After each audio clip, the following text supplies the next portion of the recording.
Welcome, everyone, to episode 53 of 1 Hour, 1 Decision, 1H1D. I am Chris. And I'm Tom. And we take 60 minutes and play a random game on Xbox Game Pass and decide, do we like stabbing things? Or is that a different kind of point and click? Dang, that was a good one. This episode, we're going to be talking about the Procession to Calvary. This game was created by Joe Richardson. I guess just one guy.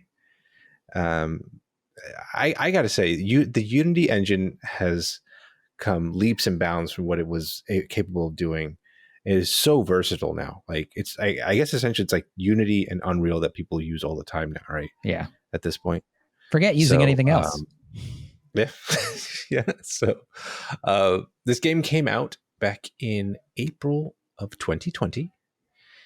But Tom, what kind of game is this? As I alluded to earlier, it is a point and click adventure title.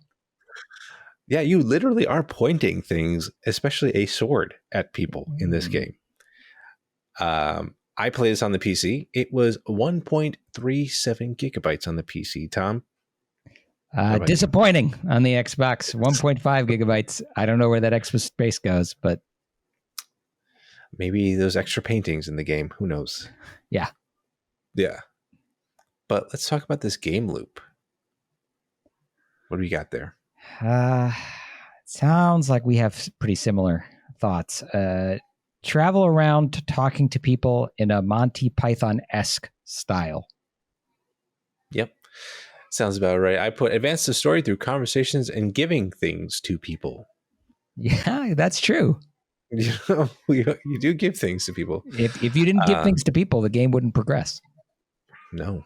You either gave them items or you gave them the pointy end of your sword. The sweet release of death. Yes. Which this character seems to very much like to do to people. So, yes.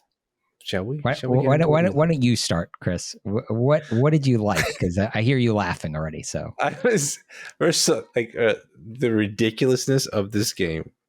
Like I want to say that it was probably this game made me laugh out loud a lot. It was so ridiculous. The humor was just great. I didn't know what to expect out of this game. Like when we saw the pictures, I was like, oh, this like you said, it looked kind of like very Monty Python style, but I didn't know if it was going to go like that route, being humorous, or if it was going to be a serious game. Right. But then like I think the first 10 seconds of the game, I was like, oh, okay, we're going this route. And I was here for it.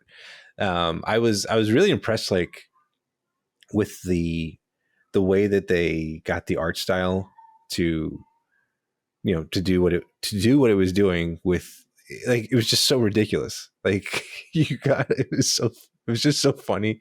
The plot was ridiculous. You're essentially, I apologize, I didn't realize this, but you play as a woman. Yes.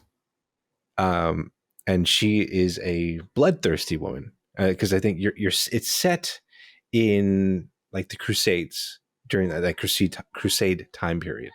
So your character is basically just going around killing people for the glory of the Christian religion. And then they come to find out that the war is over and she's still killing people. And they're like, stop, you can't do that anymore. And she's like, well, I need, like, this is all I do. What am I supposed to do? So she talks to the new leader, and the leader's like, okay, fine, you can go kill this person because this is what we're trying to stop. And she's like, okay, cool. That was the whole point of the game, is like, you are going to go and kill this person. And you're just trying to find your way to that place to get to them. But it was just it's such a simple plot, but it was just like getting to there. It was just so ridiculous. What about you, Tom? What was it that you liked about this game? Okay. So I want to agree that it is funny. The dialogue is dumb but great. Like plenty of examples throughout the game of things like that, like being lied to by people, and it just very good usage of the ridiculous kind of style of the game. And like you said, the art, kind of plays into that too, because it is very like, really, they're just paintings that have been reused. These are classical paintings that this game designer has taken and set as the backdrop of this point and click game. And these, characters move through this landscape and then do really ridiculous things in them. So it's like, if you just approach it and just look at it, it's like, oh, that's a Renaissance painting. And then it starts being animated and it's like, oh, okay, like this is really bizarre. Yeah. It's like a painting that's got motion to it. Absolutely. I thought it was hilarious that the music in each scene was actually being played by people in the scene. Yes. So that was hilarious. I think it was at one point in the game where I don't know how far you got, if you got to the part where the crucifixions were happening. Yes. The flute guy just follows you around during that. I was like, what are you doing? What's going on? And he's got he's got one foot stuck in a bucket, and it was just so stupid. But I loved it. I loved every second of that. Anything else you wanted to point out? Yeah, it was. I mean, to your point, it is literally a point and click adventure game. But actually, I don't know if you want to talk about this now or your dislikes, but I was curious how it played on the console, because for me, point and click adventure is very much a mouse and keyboard, or really just a mouse game. How did it work for you in terms of that? You mouse around with the analog stick, and unsurprisingly, that's not a great experience. Okay. So I mean, spoilers. It's a dislike. But there are other things that I did like, and I want to briefly touch on them. I like that there is a button to quickly see which things have actions on them.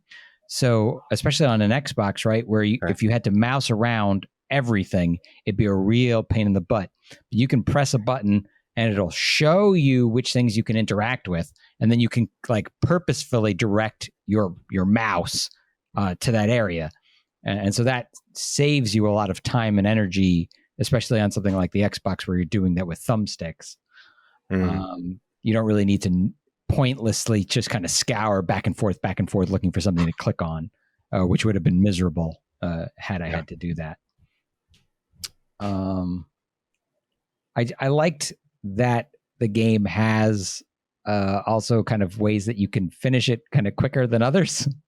Yeah, it has multiple endings in a way. Yes. And I like that you have the ability, even though you've been warned to not kill anyone, that you can kill people to move the plot along. So if somebody's in your way and they're being a pain in the butt and you don't want to solve the puzzle, you just draw your sword and just stab that person. Yeah. That was crazy. That was, I mean, the option to have like that option to just like kill someone to get through the plot was pretty funny. But I didn't expect it to work. I didn't expect it to work. And then it did. And I was like, I could have done this the whole time. Like, yeah. That's cool. Do you want to talk about anything else, or shall we go to the dislikes? No, I think I'll save everything else for the other side of it. Okay. So let's talk about it. We're going to talk about what we didn't like about this game. Tom, I'll let you start with this one. So on the Xbox One, there's definitely lag as you transition from scene to scene, and it's like annoying and noticeable. Like it's not like a little bit of lag. It's like it's noticeably loading this other thing. Oh, and it's like, really? Like this game's only 1.5 gigs. Like, what are you loading? Like, I don't know why there's lag. You know what I mean? All those beautiful paintings. They're literally painting it behind the scenes. Yeah, maybe. Sometimes it felt like they were taking their time to paint the scene well in between the transitions. Yeah. And I just in general, I guess that was just like the tip of the iceberg in terms of it being like kind of slow and tedious. And just the game in general to me felt kind of slow and tedious. There's not a whole lot of action. Yeah. The character walks kind of slow. The transitions are slow, not just in from scene to scene, but just in general. Mm-hmm. The plot is pretty slow. Anyway, so and I felt to me like I was wandering a lot and backtracking a lot, and I'm just like, in order to move forward. Yeah, there definitely was a lot of backtracking. I'll admit to that. Are you saying the character walks slow? Like, have you even when she is running, it's they're walking slow? It felt like clunky. I mean, it's a point and click adventure game, so whatever. But like, I was like, all right. It just felt like a slog a lot of the time for me. Okay. Yeah, I could definitely see that being annoying, especially the fact that it was like the load times were slower. That could definitely be a bummer. I probably would have changed my mind too. I will say, because I was playing with a mouse, I felt like a lot of times I was missing things I was clicking. Like I was supposed to click on and stuff like that. Because, it doesn't highlight anything, right? Like sometimes it's like a Where's Waldo puzzle where you have to find what you can click next on the painting or whatever it is. Right. So a lot of times I feel like I was stuck there. Going back to what you were talking about, where you can kill pretty much anyone in the game. Yeah. Very early on in the game, when you talk to the boatman, the boatman, and he's like, "I need my oars back," and you see the guy with the crutches and he has the oars, you can kill that guy. Nice. And I did, because I was like, I didn't know what to do to get the other people to convince me to to give him the oars, which was hilarious. When I did it the right way, it was hilarious because he's like, "Here you go," and he just falls over. It's like, what the hell? But yeah, if you kill him and take the oars, everyone else finds out that you're a cripple killer. Basically, those are their words. And I couldn't advance the game. Like I was basically, the game was broken at that point, because like the lady that you mentioned, the cart lady, says like, "I don't want to talk to you anymore. You're a cripple killer," and then like you can't advance the story after that, because like the part where she tricks you is she won't even like let you get that far. Like you can't even feed the donkey. Sorry, spoilers, whatever, but like you can't feed the donkey, you can't repair her cart. Like she won't talk to you at all. So like I had to restart the game completely at that point. And then I think there was one point where like you can walk to a ledge and just jump off and just kill yourself. And then the game ends there too. So, but what else was there? I also felt like the first half of the game was funnier than the second half that I got to play. Like I think he front loaded a lot of the humor. It was still funny, but it was like, I felt like it was just getting like the laughs were less and less later on in the game. And then some of the puzzles, like most point and click adventure games, like felt kind of obscure. Like, oh, I had to go do this to do that to get to, for me to, can get to the next part of this level. And I was like, okay, like getting stuck was also, it was like that kind of point got me frustrated. But, overall it was like a typical point and click adventure game for me. But yeah, like, I mean, the characters walking, but it was just so damn funny for me, like at least the parts that I did find funny. Anything else that you want to bring up that you didn't like, or should we talk about notables? I think it was kind of annoying that you would get warned to save your game. Like it would talk to you, the player, and be like, before you do this, you probably want to save. And like, I understand now hearing that you had a problem where you basically bricked yourself. Yeah. Like, I understand now why they would do that. Yeah. But it was just kind of weird and jarring to be like, are you sure you really want to kill somebody? Like, it's not going to go well for you. Like, it seemed a little Like they should have just let you do it. Yeah. And then like there'd be consequences. But you know what I mean? Like I feel like they should have let you do it. It should have in the background auto saved.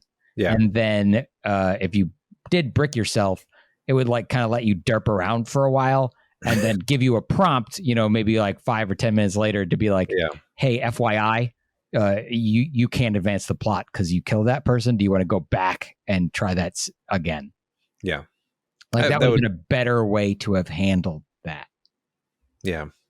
But, you know, it is what it is. It's made by one guy and supposedly. Yeah. I mean, it makes sense to front load those warnings instead. It's easier to just be like, you're about to kill somebody, please save your game. Like, and kind of go like, kind of, you know, nudge the person in the right direction. Yeah. As opposed to like retroactively be like, you screwed up 10 minutes ago. Right. Your punishment has been the last 10 minutes of you wasting your time trying to progress the game and not being able to. Right. But now I'm going to let you know that you messed up. So go back and try again. But I don't know. Yeah. I don't have anything else to talk about in terms of dislikes, but I will say that this game is Xbox Cloud Save capable and Play Anywhere capable. So you can play this on Xbox One, Series X, X and S, and PC, and your saves will transfer over to whatever you play it on. But yeah, let's talk about our final decision, Tom. Are we gonna keep playing this game, or? I need to point out that it's not the game that I was expecting it to be, but yet somehow it's exactly the game I should have expected it to be. Like, I don't know what I thought it was going to be. I thought it was going to be more like of an actionier game, you know, more of a action adventure game. But like in hindsight, that doesn't really make sense. Like it makes way more sense that it's this style of game. Right. But unfortunately, I've got to say, for me, it meant that I was bored most of the time that I was playing it. And I was really kind of just waiting for the game to end most of my hour. It did get, I'm going to admit that it did pick up as I got late into my gameplay, where I was like, oh, I'm getting somewhere. Oh, I'm getting to Heavenly Peter. Like I'm getting to the big boss. Like, and then I was like, oh, all right. And then I ended up in a scenario where the game kind of was just like, yeah, but you killed somebody. So you got to, you know, you messed up. So, but like, I don't really have a desire. Like part of me wants to go back and do it right to get the proper ending of the game. But the reality is I probably won't. So what if I told you though, that this game is probably beatable in 2 hours? Yeah. I mean, that doesn't surprise me. I really felt like I was at the end of the game. Yeah. Cause, I will say I did keep playing this game after my hour. I enjoyed it. I thoroughly enjoyed it and found that there are, like you said, multiple endings. And you know, I was like, again, like this podcast, this process of playing a random game, I was thoroughly surprised and thoroughly enjoyed myself playing this game because it gave me the vibes of the old point and click adventure games that I enjoyed in my past, and the humor was just like chef's kiss in terms of all the things that happened during it. So like, I mean, even when the first time you met the cart lady, you're just running across and then you run into her donkey and then you just fall and then you just like look at each other for a moment and then you're on the cart with her. It's just like, what the hell just happened? And it's just so stupid. I really enjoy the humor in this game. So yeah, I spoiler alert, I already played this game. I already beat it and I already got multiple of the endings. So that's a sense of accomplishment for me too. So I'm happy about that. I'm happy I got to play this game. So those are our thoughts. Let us know what you guys think about this game. And, you know, obviously this is going to be on YouTube, so you can comment down below. Let us know, like, subscribe, you know, hit that notification bell, all that fun stuff. And and of course, we are part of the QTB network, and be sure to check out some of our other awesome, great content creators like Kung Fu Penguin. He's serving up Fortnite, Minecraft, and a whole lot more family-friendly content. Definitely check him out at quitthebuild.com/Kung Fu Penguin. So that's another awesome person in our network. But, and of course, you can let us know what you think outside of YouTube on Twitter at TC1H1D. Watch us play our games every once in a while on Twitch, twitch.tv/1H1D. And hit us up on email, tc1h1d@outlook.com. So, yeah, I think it's a mouthful, Chris. I think I got all of it. I think I got all of it this time. So there is something else that you got to get, though. Oh, you're right. We got to find out what we're playing next, don't we, Tom? We do. Critical. All right.